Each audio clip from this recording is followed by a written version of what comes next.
اللهم صل على محمد وآل محمد.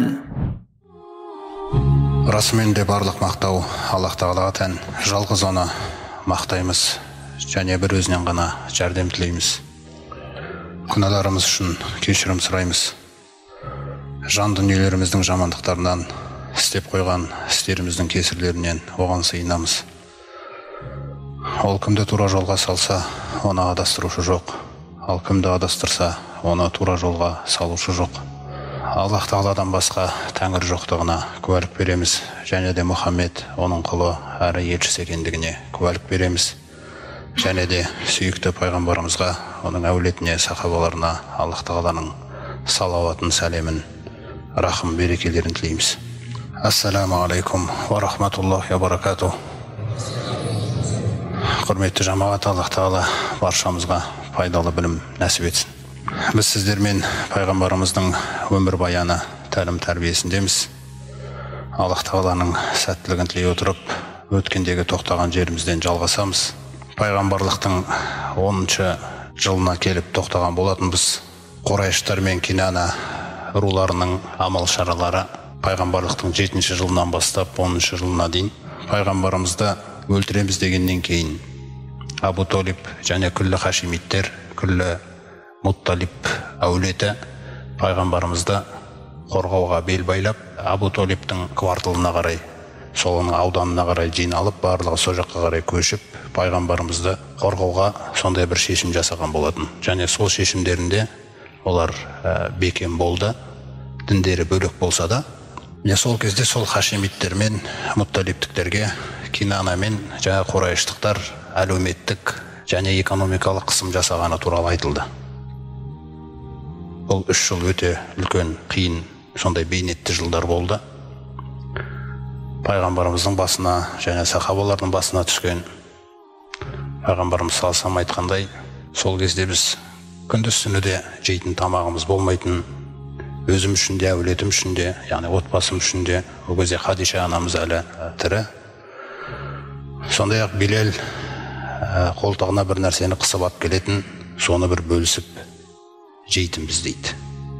Яғни бұның барлығы, осы қиыншылықтардың барлығы, құрметті жамағат, 3 жыл Құрайыштықтар мен Кинана руының күткен нәрсесі, бұлар әлсіреп, жеңіліп, мойындап, мына жақтағы тарапты сөйтіп райларынан қайтама деген нәрсені күтті. Алайда олар райларынан қайтпады. Иман жолының өте үлкен жол екендігі, иман жол ешқандай қиыншылыққа мойымайтындығын көрсетті Аллах Тағала. Иман жол деген ол Алла Тағалаға деген адалдық жолы. Ол Алла Тағалаға тәуекел ету жолы қиыншылықтарда.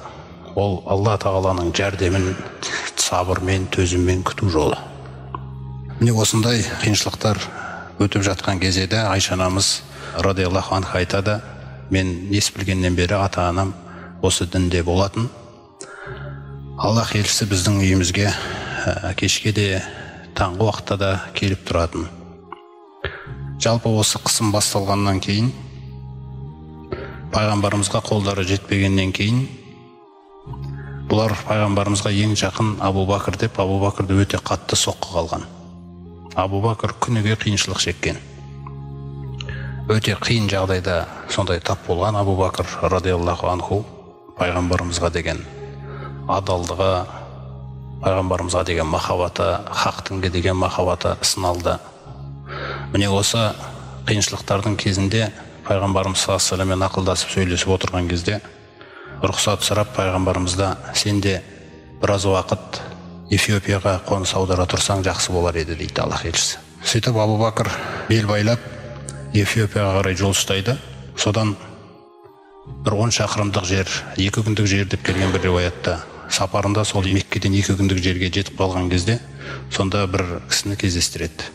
Ибн Дағина деген кісі, ол да өз руының жаңағы көсемі, Құрайыштардың арасында беделі бар, сөзі тыңдалады, ұсыныстары қабылданады айтса. Сонда Ибн Дағина жалпы Абу Бакрды таниды, өйткені қоғамдағы өзі бір зиялы жақсы адамдар белгілі болып тұрады Меккенің сыртындағы ауыл аймақтарға. Содан Ибн Дағина айтады: Абу Бакр, қайда кетіп бара жатсың дегенде, сол елім болып шықты. Алла Тағалаға еркін түрде құлшылық қылғым келеді. Алла Тағала жері кең дегеннен кейін, сол Алланың кең жеріне барып, өз еркіммен сондай бір тыныштықта Раббыма құлшылық қылсам ба деп кетіп баратқан сапарым ғой дейді. Сонда Ибн Дағина айтады: сен секілді адам Меккеден кетсе, Меккеде жақсылық деген таусылды деген сөз ғой дейді. Сен секілді адам кетпейді о жақтан.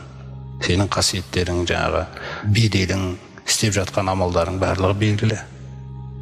Сен сияқты жақсы адамдар кете берсе де болады. Мен Құрайыштың дөкейлерімен өзім сөйлесем, менің қорғаныма кір, мен сені қорғаймын деп Меккеге қарай жаңағы алып келеді. Абу Бакр екеуі бірге келеді.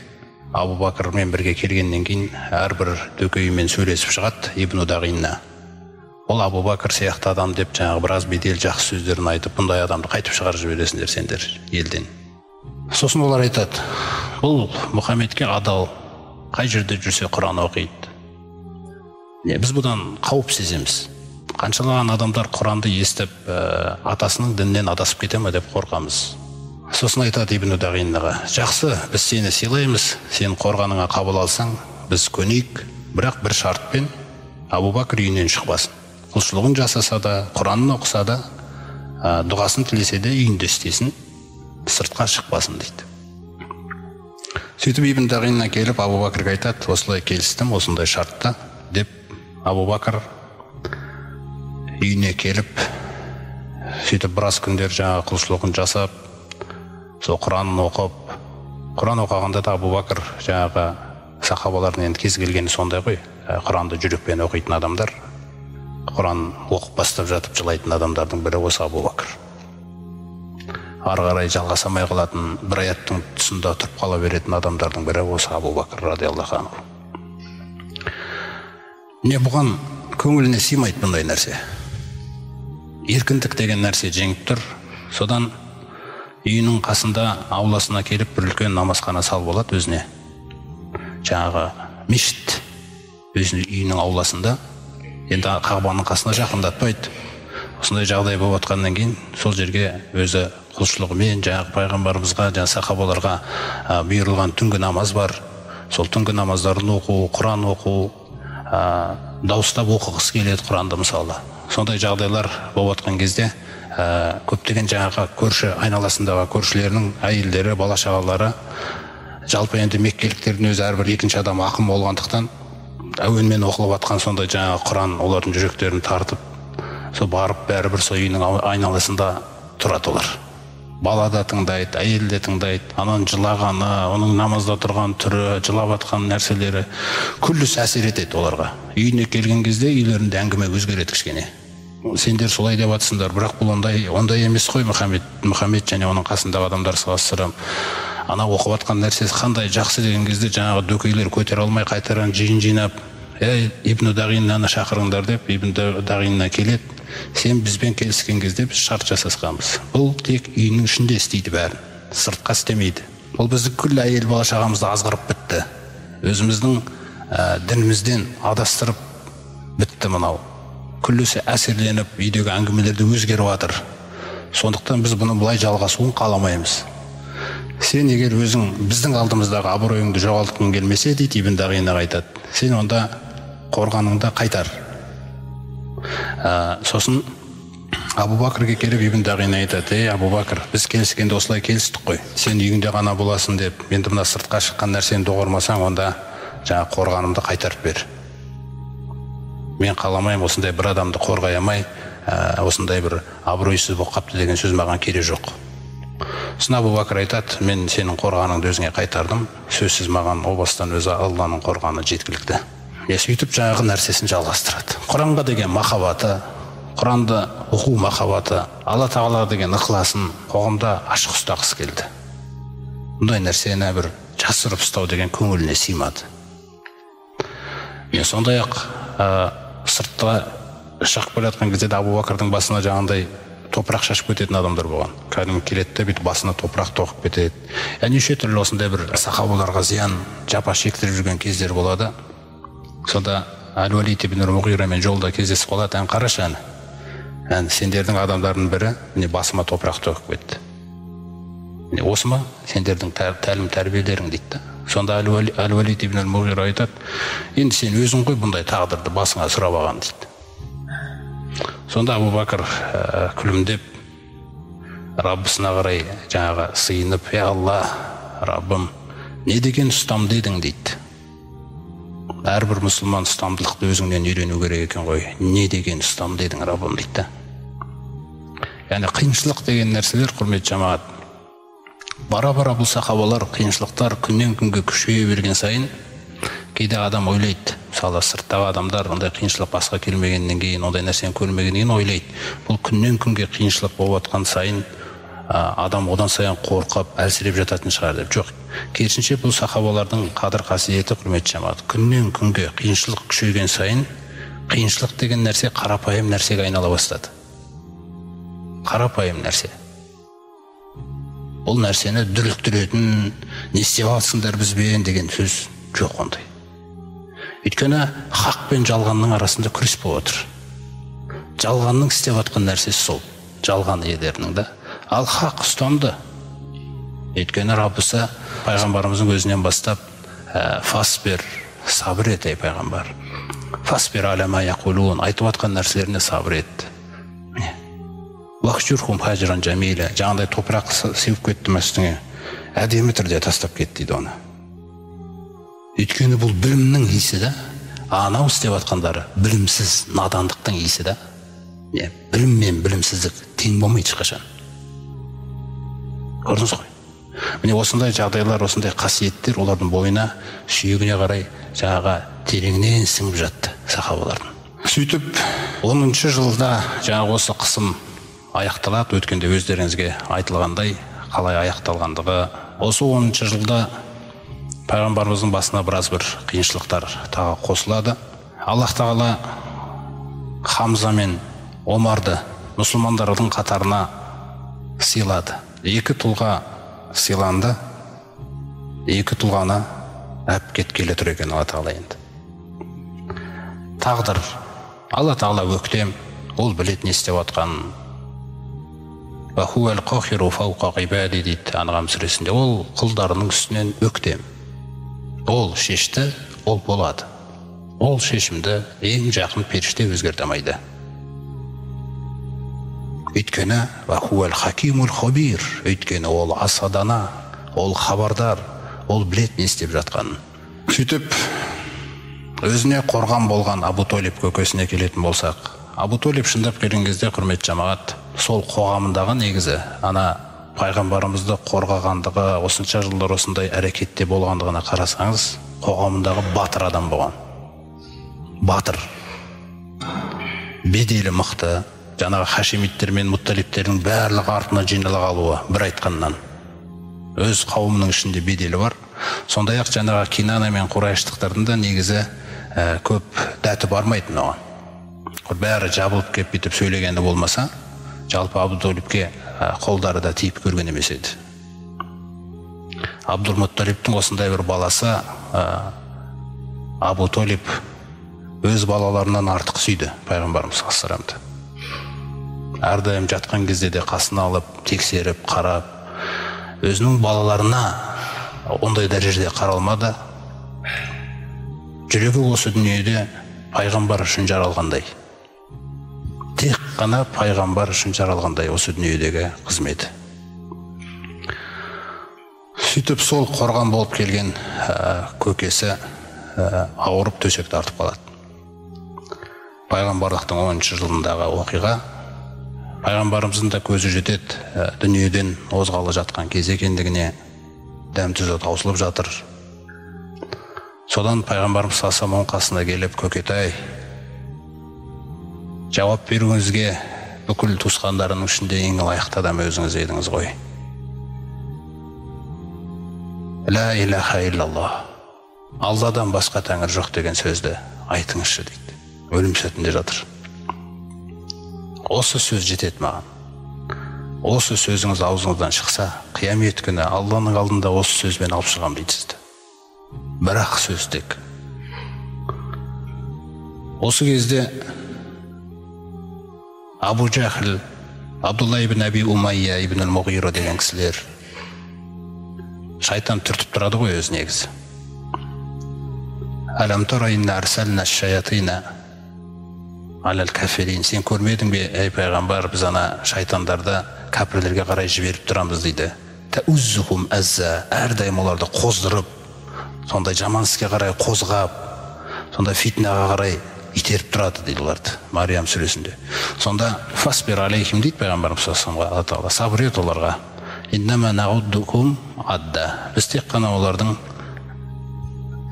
күллісінің жаңағы тізімін санаққа сандарын түсіріп алмақшымыз дейді.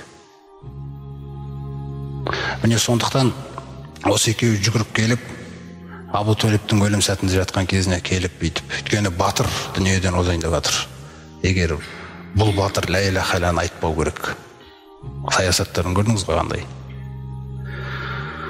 Сонда екеуі келіп, ей Абу Талиб, әкең Абдул-Мутталибтің дінінен бас тартқалы тұрған жоқсың ба дейді. Ол кезде батырлықтың бір қасиеті жаңағы соқыр нанымда аяғына дейін тұрып беру. Алла тағаланы танымағандықтан, Алланың алдындағы беделді танымағандықтан, бедел халық не дейді екен нәрсе бедел болып кетеді деген адамға. Халық не айтады екен деген нәрседе. Ел не дейді? Ең қауіпті нәрсе екен бұл өмірдегі. Алла не дейді деген нәрсе жүрекке келмей, ел не дейді деген нәрсе басқара деген адамдарды. Сонда оларға айтады, бұл Абу Талиб деп, Абу Талиб өзі туралы айтып жатыр. Абу Талиб Абдул-Мутталибтің дінінде және бұл сөзді айтпайды дейді. Яғни ла илаха иллалланы. Пайғамбарымыз жылап отыр. Көкетайым, ла илаха иллалланы айтыңыз. Қараңыз қандай жағдай. Жаңағы оқиғаның өзін елестетсеңіз, пайғамбарды күллі нәрседен артық сүйетін адам дүниеден озып бара жатыр, бірақ ла илаха иллалланы айтпай жатыр. Пайғамбарымыз жылап жатыр. Өйткені пайғамбарымыз қияметтің назарымен айтады адамға. Қазіргі ана өмірдегі нәрселер емес, стандартпен емес. Қиямет. Алла пайғамбарымыз саллаллаху алейхи ва саллям үмбеті көрмейтін нәрсені көрген, үмбеті естімейтін нәрсені естіген, үмбеті білмейтін нәрселерді біледі Алла Тағала тарапынан. Алла Тағала оған тозақтан да көрсеткен, оған жәннаттан да көрсеткен, оған қияметті де көрсеткен, күллі нәрселерді көрсеткен. Сонда көкетайым, осы сөзді айтыңызшы. Сонда пайғамбарымызға айтады ақырын. Мына қауымың дейді. Мына қауымым мен өліп кеткеннен кейін анау өлімге шыдай алмай, төзе алмай Мұхаммедтің айт дегенін айтып қойыпты ғой деп, сондай күйде өлгім келмейді дейді. Егер осы сөздерінен қорықпағанымда менен кейін қалатын дейді. Онда әрине сен үшін осы сөзді айтып, сенің көзіңді қуантар едім дейді. Қараңыз қандай хал болып отыр. Пайғамбарымыз салсам қайтадан көкетайым, көкетайым деп осылай аналар кеп қайтадан, ей діннен қайтайын деп тұрсың ба сен сонда деп. Осындай екі таңдау болады екен. Бұл Алла Тағаланың жасайтын сынағы, құрметті жамағат, әрбір мұсылманға да осылай келеді. Науды айтылады, не таңдайсың? Қайсын таңдайсың? Алла не дейді деген нәрсені таңдайсың ба, әлде ел не дейді деген нәрсені таңдайсың ба деген нәрсе.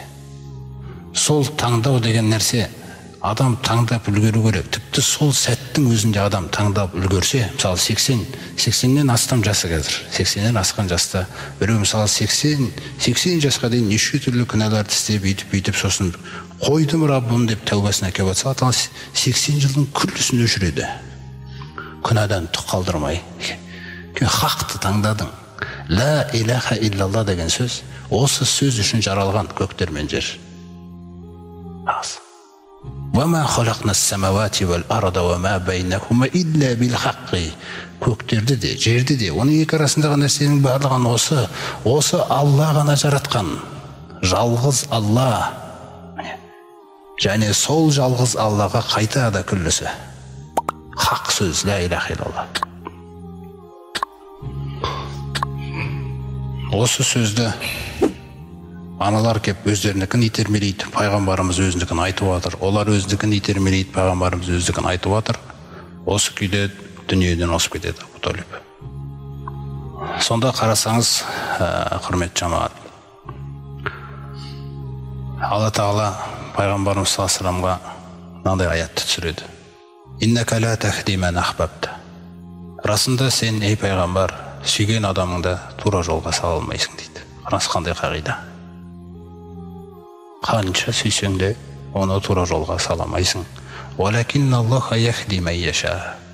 Алайда Алла ғана қалағанын жолға салады. Сен жақсы екен деп, сен тақуа екен деп, сенің туысқаның өзінікін таңдап қойса, оған сенің таңдағаның жүрмейді дейді. Міне осы нәрсе арқылы қарап тұрсаңыз, құрметті жамағат, Алла Тағаланың осы күнге дейін жәрдем беріп келе жатқан кезі, мынау пайғамбарлықтың 10-шы жылына дейін жәрдем беріліп келе жатыр пайғамбар саллаллаху алейхи ва салламға. Сонда адам ойлайды кейде, Абу Талиб болмағанда көкесі ондай жерге дейін шыдамас па еді дегендей пайғамбарымыз. Осы күнге дейін жетпейтін шығар, немесе сахабалар жетпей қалатын шығар. Жоқ. Алла Тағала көрсетті осы арқылы. Бұл күнге дейін сені жәрдем беріп келе жатқан тек менің өзімін деді Алла Тағала. Ары қарай жәрдем берем. Жердің бетіндегінің күллісі менің мүлкі дейді Алла Тағала. Қалаған мүлкіммен жәрдем бере салам саған. Ең басты нәрсе саған жәрдем беріп келе жатқан менмін дейді. Маида сүресінде айтады, аузу биллахи минаш шайтанир раджим. Я айюхар расул, ей елші, бәллиғ ма унзила илейка мин раббика. Өзіңе Раббыңнан түсірілген нәрсені жеткіз халыққа. Халыққа жеткіз, ескерт. Ей адамдар, өздеріңді оттан қорғаңдар. Жеткіз, ескерт, хақ. Бұл отты біреу ойыншық көре ма, күле ма, мазақтай ма, өзі білсін. Бірақ сен сөйле осы тақырыпты. Сол үшін таңдалғансың сен, сол үшін жіберілгенсің. Ва иллам тафал. Егер сен осы айтқанын істемесең, ей адамдар, өздеріңді оттан қорғаңдар, Аллаға ғана құлшылық қылыңдар, мүсіндерді қойыңдар деген сөздерді айтпайтын болсаң, фәмә бәллағта рисалаты. Алланың жолдауын онда жеткізген жоқсың деп саналады дейді. Қараңыз. Неден адам қорқуы мүмкін? Адамдардан. Адамдар деп қорқуы мүмкін. Сол кезде Алла Тағала аяттың соңында айтады: «Валлаху яхсимука минан нас». Алла Тағала сені адамдардан өзі қорғайды. «Ва инналлаха ла яхдил қаумал кафирин». Сөзсіз Алла Тағала қарсы келіп жатқан қауымдарды, қарсы келіп жатқан адамдарды ешқашан тура жолға салмайды дейді. Мына жағдайды қараңыз енді. Тура осы кезеңдерде бір топ насаралар келеді Меккеге. Сіздерге белгілі, пайғамбарымыздың біраз сахабалары, 100-ден астам сахабасы Эфиопияға көшкеннен кейін, Наджашидің исламы айқындалғаннан кейін жүрегінде, оны жақ айналасындағылар білмейді, бірақ ол өзі біледі. Сондай-ақ сол жақтағы сахабаларға қорған болып, солардың жағдайларына қарайласып, сондай-ақ өзінің бір сенімді адамдары бар. Сол сенімді адамдары сахабалармен кездесіп тұрған. Олар сыртында насаралар, бірақ жүрегінде соңғы пайғамбарды күтіп жүрген адамдар. Сөйтіп, олар жиналады. Эфиопиядағы насаралар, Сирия жеріндегі бір Шам еліндегі насаралар, Наджран деген жердегі насаралар. Осылар жиналып, бұлар кімдер? Бұлар Иса пайғамбарға қалай сену керек болса, солай сенгендер. Інжілдің ішіндегі үкімдерді білетіндер. Інжілдегі пайғамбарымыздың сифаттарын түсінетіндер, білетіндер оны. Мысалы, Ағараф сүресінде Алла Тағала айтады, Мұса алейхиссалам адамдар бұзауға табынып, содан кейінгі оқиғадан кейін тәубаларына келіп оқиғалар болады. Сосын 70 адамды таңдап, 70 адаммен Тұр тауының қасына барып, серт жаңартылады. Сол 70 адаммен бірге барып, оның өзінде бір оқиғалар болған, бірақ ең соңында Мұса сол 70 адаммен бірге жаңағыдай дұға тілейтін дұғасы бар. Сонда Раббана атина фид дуния хасана, фактуб лана фид дуния хасана ва фил ахира. Раббымыз бізге дүниеде де жақсылық жазшы, және ақыретте де жақсылық жазшы. Инна худна илейка сөзсіз біз саған қарай тура жолды ұстадық, мойындадық. Міне тура жол, біз бойысынамыз саған деген. Сонда Аллах Тағала айтады: «Холя азаби усибу бихи мен аша». Сол кезде Мұса пайғамбардың қасындағы жаңа 70 адамға, Исраил ұрпақтарының ішіндегі ең таңдаулылары. Сол кезде Алла Тағала айтады: «Азабым менің» дейді, «қалаған құлыма тигізем» дейді. Сөз неден басталды? Ескертуден басталады. Қараңыздар, жәннаттан басталған жоқ ана жерде ештеңе. Рахымнан басталған жоқ. Өйткені ескерту деген нәрсе мұсылманның бойында жұмыс жасап тұрса, онда оны сүйіншілеу оған көп пайда келеді. Сонда азабым менің, оны қалаған құлыма тигізем дейді. Қалаған құлыма түсірем дейді. Яғни Мұса пайғамбардың қасында тұрмын деп ойлап қалмаңдар деп жатыр. Қалаған құлыма түсірем дейді оны. Ва рахмати васиғат күллі шей. Сондай-ақ менің рахымым дейді күллі нәрсені қамтыған. Егер біреу тәубасына келсе, ол 90 жыл күнә жасады ма? Ол не бір жаман күнәлар жасады ма? Рахымым қамтыған дейді оны кешіруге. Ол жерге ешбір тақуа араласамайды. Бұл осындай күнәлар жасап еді? Жоқ. Ол тәубасына келді. Ол мойындады. Рахымым күллі нәрсені қамтыған дейді менің. Дүниенің де, ақыретінде ескерту қағидалар сол жерде айтылып жатады мысалы. Сондықтан ол кімдер деген кезде фасаактубуха лиллазина яттақун дейді. Сол рахымымды менен сескеніп, менен абайлап қорыққандарға жазам дейді. Қараңыздар. Яғни жаңағы сұраған дұғаларың дүниеде де жақсылық бер, ақыретте де жақсылық бер, тозақ азабынан сақтай көр деген мағыналарда сол менен қорыққандарға мен жазам дейді. Соған сыйлайым дейді сол нәрсені. Уайтуна зака, сондай-ақ олар зекет береді, жан тазалығына қарайды, өздерінің жандарын тазалыққа қарай тәрбиелейді. Валазинакум би аятина юминун, сондай-ақ олар біздің аяттарымызға иман келтіреді. Кімдер бұлар деген кезде? Мұса тыңдап тұр ғой енді бұны. 70 адамда тыңдап тұр. Сонда Алла Тағала тоқ етерін бірақ айтады. Аллазина яттабиғунар расулан набиял умби. Сенің үмбетіңнен болсын, ертеңгі Исаның үмбетінен болсын, ары қарай екеуің кеткеннен кейін өмірден. Сөйтіп Мұхаммед пайғамбар келген кезде, сол Мұхаммед пайғамбарға жалғайтындар имандарын дейді. Қараңыз. Аллахтың елшісі әрі пайғамбары хат танымайтын, оқи білмейтін, Алланың құдіретімен жүрегіне Құран жазылып, Құранды оқитын пайғамбарға ілесетіндер дейді. Әлләзи яджидунаху мактубан индахум фит таурати вал инжил. Ол насаралар Інжілден біледі дейді Мұхаммед пайғамбардың сипаттарын. Ал юдейлер Тәураттан біледі дейді. Жазып тұр дейді бәрі. Біз ешкімге зұлымдық жасаған жоқпыз дейді. Күлісі тұр.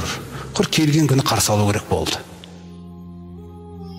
Ол пайғамбардың келген бетте я'муру бил мағруф, я'мурухум бил мағруф, насара болсын, юдей болсын, жаңағы Меккедегі арабтар болсын, күллі жердің бетіндегі қай ұлт болсын, күллісіне тапсырмасы біреу-ақ дейді.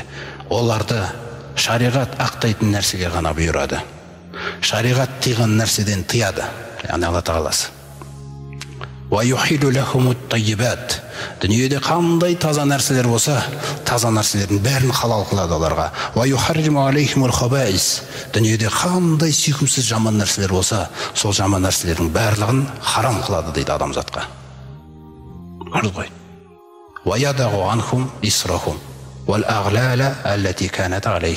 Сондай-ақ кітап иелерінің мойнында болған жаңағы ауыртпалық, өздерінің шариғаттарындағы қиын үкімдерінің барлығын Құран арқылы мойындарынан түсіре салады дейді.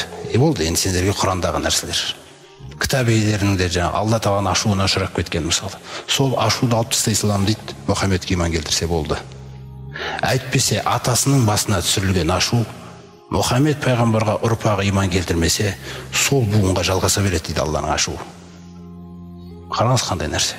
Осыны түсіріп тастау үшін келдім дейді мойындарынан деп отыр да. Сондықтан қағида фаллазина аману бихи, кітап иелерінен болсын, басқалардан болсын, кімде-кім пайғамбарға иман келтірсе, вағаззаруху, оны зияннан қорғаса.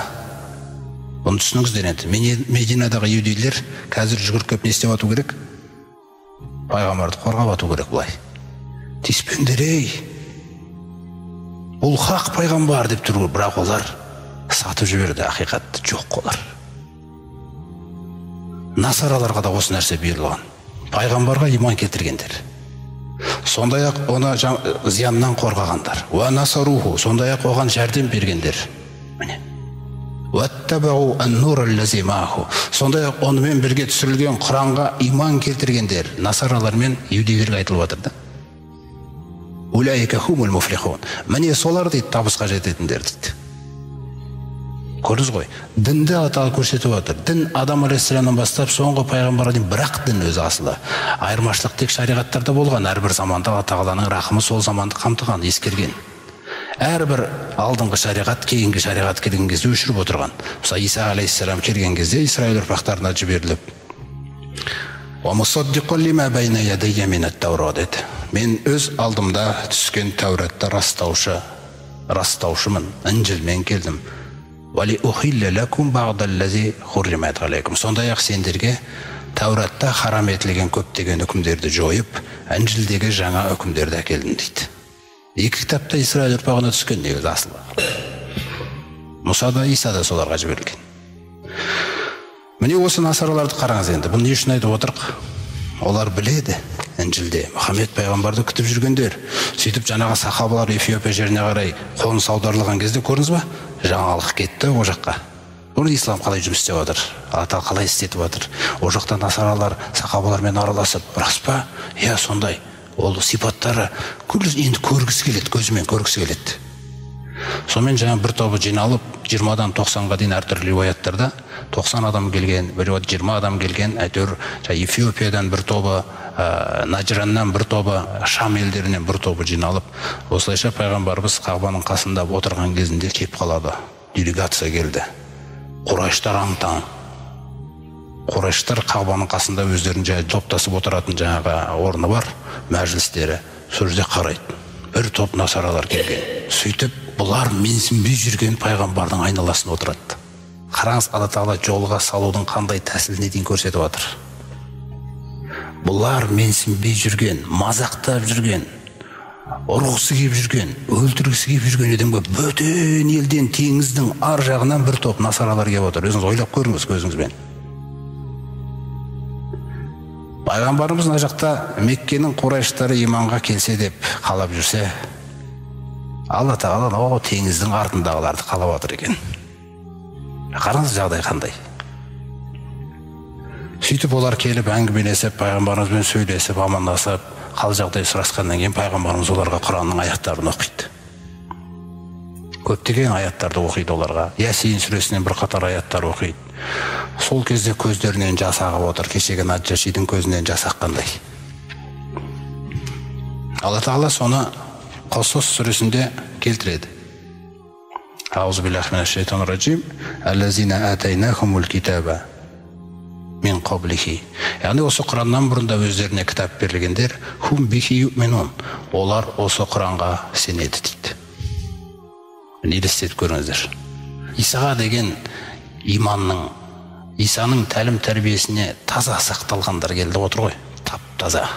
Соңғы пайғамбарды көріп, ол Құран аяттарын оқып жатыр, олардың көздерінен жас ағып. Олар осы Құранға иман келтіреді дейді. Алла тағала өзі куә болып, Қасас сүресінде соны түсіріп отыр. Осы қиссалардың ішінде осы қиссаны түсіріп отыр. Ва иза ютла алейхим қалу аманна бихи. Оларға Құран оқылып жатқан кезде біз иман келтіреміз бұған. Біз бұған иман келтіргенбіз деп отыр насаралар. Аналар аң-таң Құрайштар. Мыналар не болып жатыр мынау? Иннахул хаққу мин раббина. Мынау Раббымыздан келген хақ. Сөзді қараңыз. Қандай нәрсе болып отыр. Сосын сөзіне қараңыз. Инна кунна мин qablihi муслимин. Бұл Құран келмей тұрып біз мұсылман едік дейді. Алла тағаласын Қасас сүресінде айтады. Құран келмей тұрып біз мұсылман едік. Біз осы Мұхаммед пайғамбарды күткен едік Құранымен бірге. Қараңыз қандай нәрсе. Осы нәрсені иудейлер жасыруды қалады. وَمَنْ أَظْلَمُ مِمَّنْ كَتَمَ شَهَادَةً عِنْدَ اللَّهِ дейді Алла Бақара сүресінде. Алла тағаланың қасындағы осындай Мұсаға берген куәліктерін жасырған адамнан залымырақ адам бар ма дейді жердің бетінде.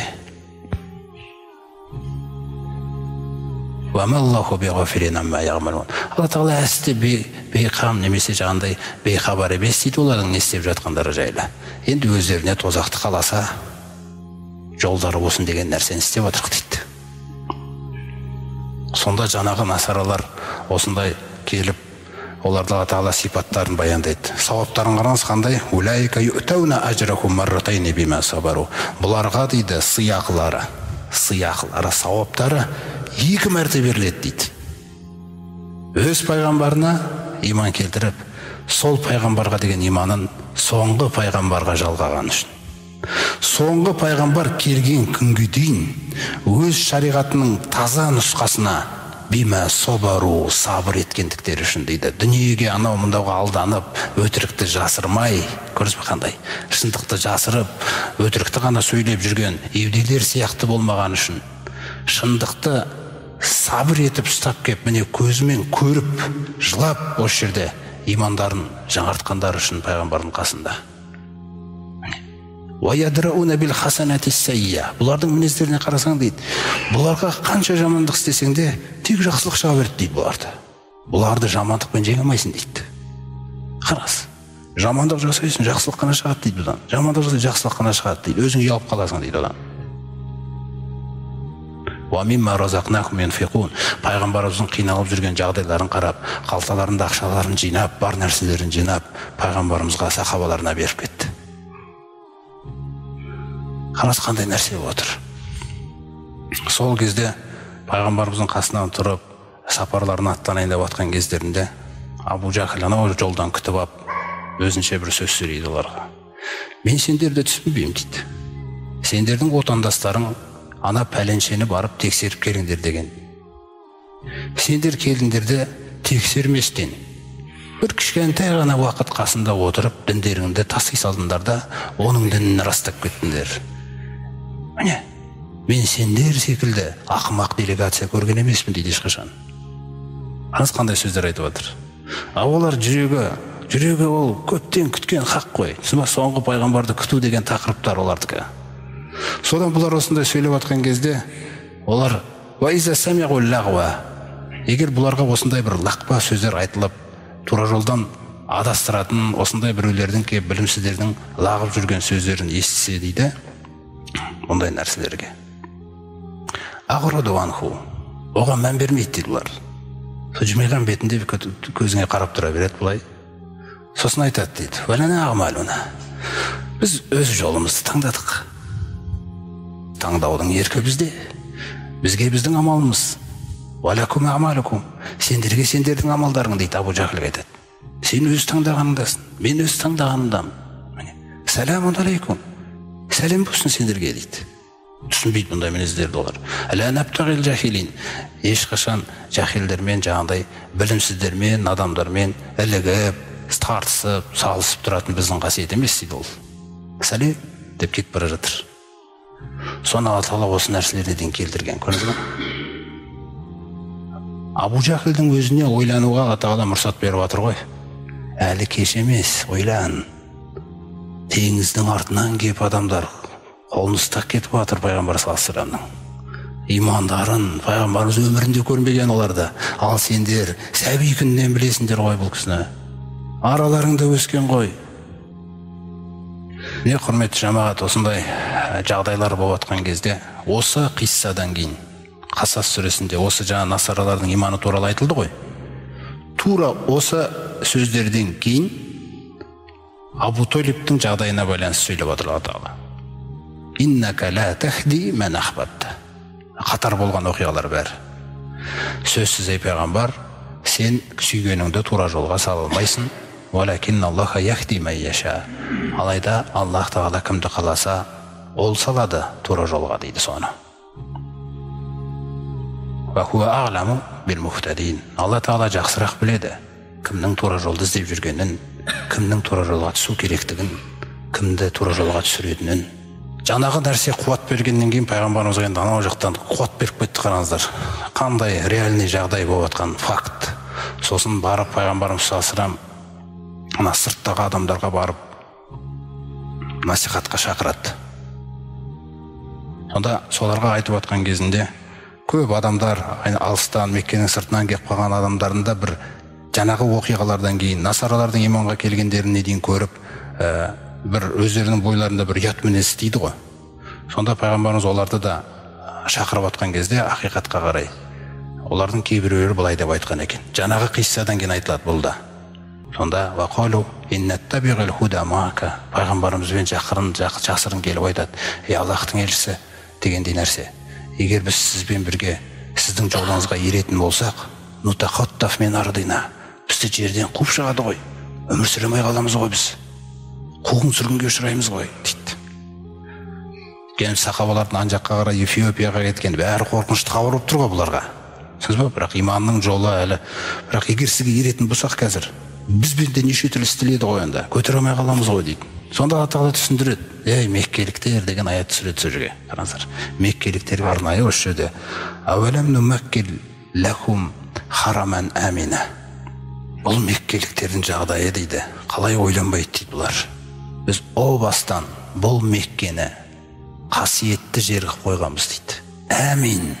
Бұл жерге ешбір дұшпанның қолын әлі кіргізген жоқпыз дейді. Қараңыз. Сыртта Рим империясы, Парс империясы дегенде дүріліп жатыр. Өзіңіз ойлаңызшы. Меккенің айналасындағы жерлерде соғыс болады, Меккеге шығып келмейді. Кешегі Тойрон Абабил Фил сүресіндегі оқиға мысалы, Абраханың әскерін қиратқан, талқандаған, бомбардировать ететінде нелер жіберді ғой, кәдімгі құстарды. Ол мына қазіргі пулемет, автомат оқтарына деген түкке татымайды оның қасында. Ол оқтардың өздері керемет болған, басына тиіп ішін жарып шығады, арқасын түгел нәрсесін ойып, құстар атқылайды. Ол хабарлардың барлығы әлемде жұмыс істеп жатыр. Римдіктер де біледі бұны, парсылар да біледі. Алайда үркіп қалған, шошып қалған бәрі. Тіпті керуендеріне тиісе алмайды. Өзіңіз ойлаңыз, керуен Еменге кетеді, Шамға кетеді, Қудысқа дейін барады. Ешкім керуеніне жақындап тиісе алмайды. Күллі дала сескенеді. Сонда айтып отыр: бұлар көздері жетпей ме? Біз бұларға қасиетті Меккені осындай қылып қойдық қой дейді, бейбіт қылып. Юджба илейхи самароту кулли шейин ризқан мин ладунна. Өзім қаладым дейді Алла Тағала. Әлемнің күллі жерінде қандай жеміс болса, сол жемістің барлығы керуендерімен Меккеге әкеліп тұрсын деп. Меккеде жеміс өспейді құрмадан басқа. Ойла, ондай неше түрлі өспейтін жемістерді әлемнің сыртынан әкелдіріп атқан менмін ғой дейді. Осындай жағдайда мен осыларға иман кетірулеріне ыңғайлы болсын деп, дұшпандарын да бұл жаққа көз сұқтырмай, осындай бейбіт қала қоям, бұлар тұрады да жоқ қорқынышты өздері жасап қорқады дейді. Валакин аксарахум ла я'ламун дейді Алла аятының соңында. Алайда бұлардың басым көпшілігі білмейді дейді пайғамбар. Бірақ сен ескерте бер. Сен ескерте бер. Сенің ескертуің арқылы ертең бірсі күні білінеді. Кім біле бастады? Көрдіңіз ба? Сен ең басты нәрсе ескерте бер деген нәрсе. Міне осындай жағдайлар болып жатқан кез, құрметті жамағат. Сөйтіп пайғамбарымыздың жаңа көкесі өмірден озады. Пайғамбарымыз саллаллаху алейхи ва саллям сол жерде ла илаха иллалланы айтпай өтіп кетсе де, Ибрахим туралы бір оқиғаны есіне алып, Ибрахим да әкесінен көшіп кетіп бара жатқан кезде, әкесі иман келтірмей қойған кезде: әке, мен бәрібір сіз үшін кешірім сұрауымды тоқтатпаймын дейді. Кешірім сұрауымды тоқтатпаймын сіз үшін деп кеткен кезі болған.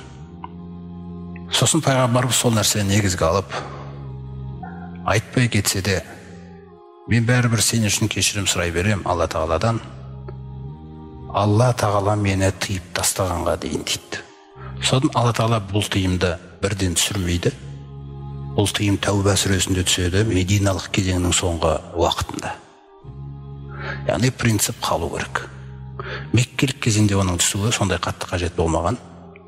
Содан Алла Тағала оны Мединада түсуін қалады. Тәуба сүресінде сол оқиғада түсіндіреді жағдайды. Сол Тәуба сүресінде кейін бәленбай жылдан кейін пайғамбарымыз кешірім сұрай береді. Кешірім сұрап жүре береді, тыйылған жоқ әлі, кешірім сұрап жатыр, тыйылған жоқ, кешірім сұрап жатыр, тыйылған жоқ дегендей нәрселер. Тәуба сүресінде Алла Тағала айтады: "Аузу биллахи минаш шайтанир раджим, ма кана лин-наби вал-лазина аману." Пайғамбардың хақысы жоқ. Сондай-ақ иман келтіргендер хақысы жоқ дейді. Айястағфиру лил-мушрикина. Мүшриктерге кешірім сұрауға дейді. Дінді Алла Тағала көрсетіп жатыр. Бұл діннің иесі Алла. Бұл діндегі әрбір үкім, парыз үкім ба, тыйым үкім ба, немесе жасындай үкімдер ма, андайға кешірім сұрауға болады, мынаған кешірім сұрауға болмайды. Бұл Алланың ісі. Пайғамбарымыз тек жеткізеді оны. Ол емес оны шығарған. Алла оны шығарып отыр. Пайғамбарымыздың жүрегі көрініп тұр қандай екені. Ол күллі адамзатқа қалайды оны, дінді. Қаласа, күллі адамзатқа қалайды ол жәннатты. Бірақ кімнің қалауы шешеді күллі нәрсені? Әлемдердің Раббысы қалауы шешеді. Ол ғана қалаған, кімді қаласа жәннатқа кіргізеді, кімді қаласа тозаққа кіргізеді. Міне сондықтан сол аятта айтады, пайғамбар да тиісті емес, иман келтіргендер де тиісті емес, мүшриктерге кешірім сұрауға, валау кану ули құрба. Тіпті ол мүшриктер жақын туысы болса да дейді. Қараңыз, принципті қалай істетіп отыр Алла Тағала. Бұл дін, бұл үкімдер арқылы не көрсетіп отыр Алла Тағала? Бұл дін Алладан түскен дін. Бұл дін белгілі бір ұлттың дәстүріне негізделген дін емес. Бұл дін Алладан түскен дін, басынан аяғына дейін. Пайғамбар саллаллаху алейхи ва саллям Алла Тағала нені жақсы көретін, нені жек көретін, нені бұйыратын, нені тыятын, сол нәрселерді жеткізуші адам. Сонда жаңағы аятта қараңыз, тіпті өздерінің жақын туыстары болса да кешірім сұрай алмайды дейді, шартын соңында айтып отыр. Бин бағди ма табайяна лахум аннахум асхабул жахим.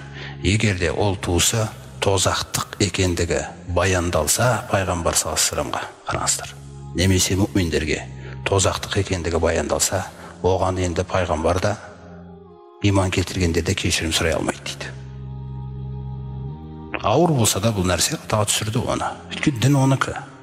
Өйткені бәрібір ертең қиямет жәннатпен, тозақпен аяқталатын нәрсе. Алла Тағала бізді көрсетіп жатыр. Туысқанына көмектесе алмайды. Пайғамбарымыздың өзінің дауғатын басына қарайтын болсаңыз, неден басталған десеңіз, «Анзир аширатакал акрабин» деп жақын ағайындарыңа ескерт деген кезде кімнен бастады? Алла Тағала жақын ағайындарыңа ескертті. Содан пайғамбарымыз софаның үстіне шыққан кезде, «Я бәни Кағаб ибн Луай», аталарының күллісін атап шығады пайғамбарымыз. «Ей Луай атаның балалары, Кағабтың әулеті,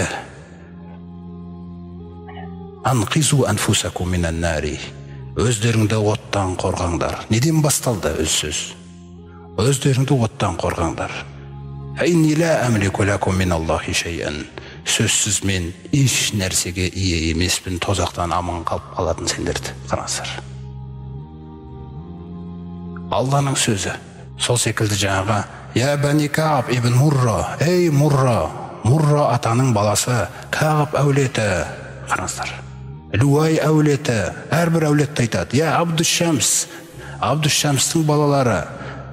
Қараңыздар, «Я бәну Хишам», ей Хишамның әулеті, әр қайсына ерінбей, «Анқизу анфусакум минан нар», өздеріңді тозақтан құтқарыңдар. Өздеріңді тозақтан құтқарыңдар, мен сендерді еш құтқара алмаймын. Қараңыз, ескерт деп жатыр маған Раббым. Тіпті жаңа София өзінің жаңа тәтесі, «Я София, ей София бинт Абдул-Мутталиб», Абдул-Мутталибтің қызы София тәтем, өзіңізді оттан құтқарыңыз, мен сізге еш нәрсе көмек бере алмаймын ертең. «Я Фатима» деп қызына келеді. «Ей Фатима қызым, өзіңді оттан құтқар». Әркімге жеке жүрек, жеке ақыл, жеке таңдау еркі болғаннан кейін осылай істеліп отыр. Құтқар өзіңді оттан, мен саған жәрдем бере алмаймын. Менің тек қана сендермен бере алатын нәрсем осы дүниедегі туысқандық байланысым. Мен оны ешқашан суытпаймын дейді сендерге. Бірақ ақыретте мен ешкімді құтқара алмаймын, егер Құдайдың таңда деген таңдамаса дейді. Сосын жаңында Ибрахимге байланысты Алла Тағала айтады: «Ва ма кана истигфару Ибрахима ли абихи». Ал енді Ибрахимнің әкесіне кешірім сұрағанына келсек, ей пайғамбар, «Илля ан мауғидатин вағадаха ияху». Ол оның өзінің әкесіне уәде еткен уәдесін орындайым деп сұрап жүрген еді дейді. Кейін оған да дәл осы саған баяндағандай оған да баяндадым дейді. Қараңыз. فَلَمَّا تَبَيَّنَ لَهُ أَنَّهُ عَدُوٌّ لِلَّهِ تَبَرَّأَ مِنْهُ. Ибрахимге біз сенің әкең, сол кездегі Азар, Алланың дұшпаны болып кетті өмірден деген нәрсе баяндалған кезде менің оған қатысым жоқ деген еді дейді. Қараңыз жағдай қандай. Хақ пен жалған, құрметті жамағат. Міне, осындай принциптер болады. Осындай принциптері болады діннің. Жәннат ол өте қымбат нәрсе ол. Ол сіз біреуді қалаған біреуіңізді кіргізе беретін нәрсе емес, мысалы. Біз кейде жәннатты сондай бір жеңіл қылып тастағанбыз. Көрінген адамға тілей береміз, мысалы.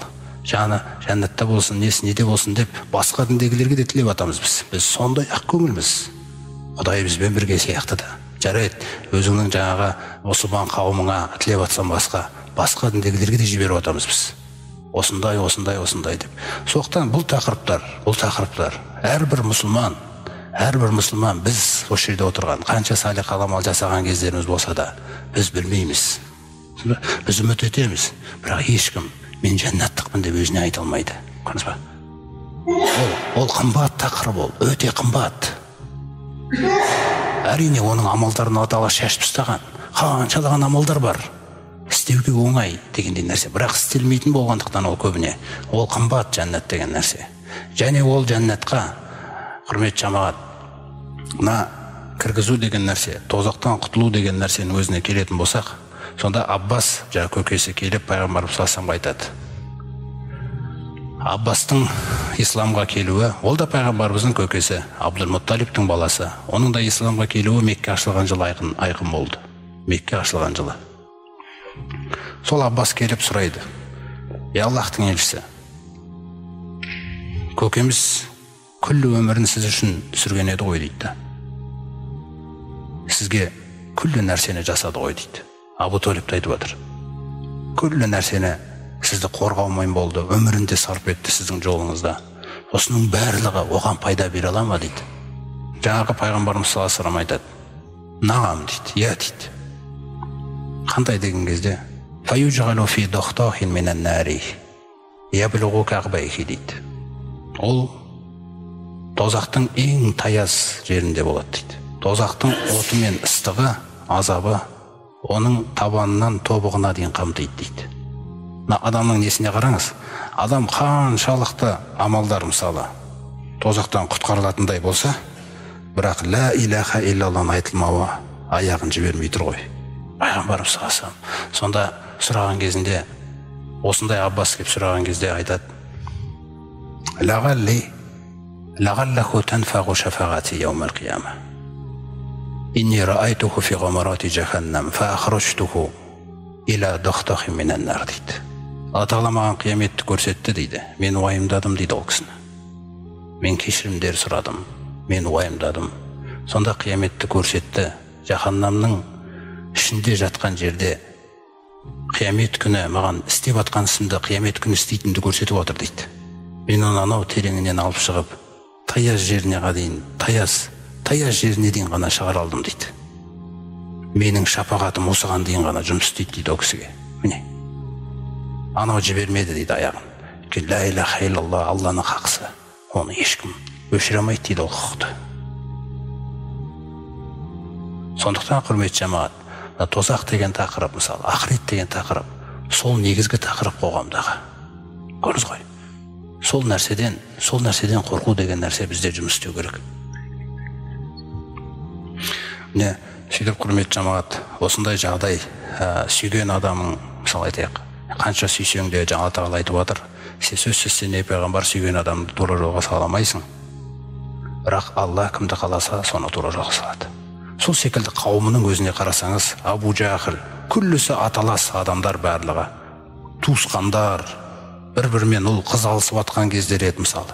Пайғамбарымыз ақиқатты сөйледі, теріске шығарды.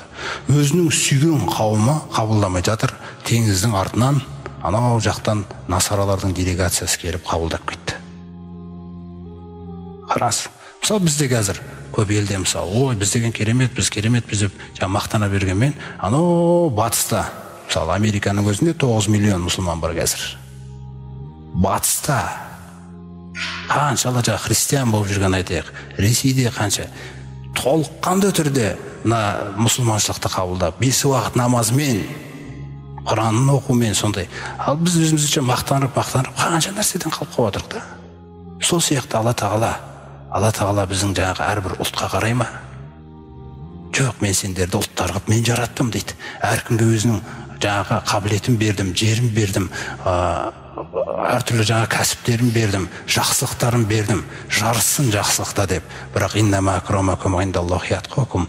Бірақ сендердің Алла тағаланың қасында ең ардақтыларың тек қорыққандарың дейді. Болды, намаз қайда? Мен бастайын. Қайда? Мен ақыретке дайындалайын. Намазым Рамазан келе жатыр ма? Ораза ұстайын деген нәрселерің болмаса дейді. Ол қай нәрсемен жақындамақшы болып жүрміз біз Алла тағалаға? Сөйлеңіз. Сондықтан осындай ақиқаттарды Атала батырып айтады. Батырып айтады, ана жүрегің сілкіп кету үшін, бостан босқа үміттеніп жүрген үміттеріңді, шайтан сепкен үміттердің барлығын талқандап жіберу үшін айтады бұны. Есіңді жию үшін, шында да мен не істедім осы күнге дейін? Мен не істедім? 70-ке келдім, немесе 80-ге келдім, 60-қа келдім, 40-қа келдім. Әлі басымды сәждеге қойған жоқпын мен. Міне, осындай жағдайлар, құрметті жамағат. Иман, ла илаха иллалла деген нәрсе нәсіп болса, онда қиямет күні хақ, күнәсінен түк қалмай кешіріледі адам. Өйткені бұл хақ сөз, басатын сөз бұл таразда.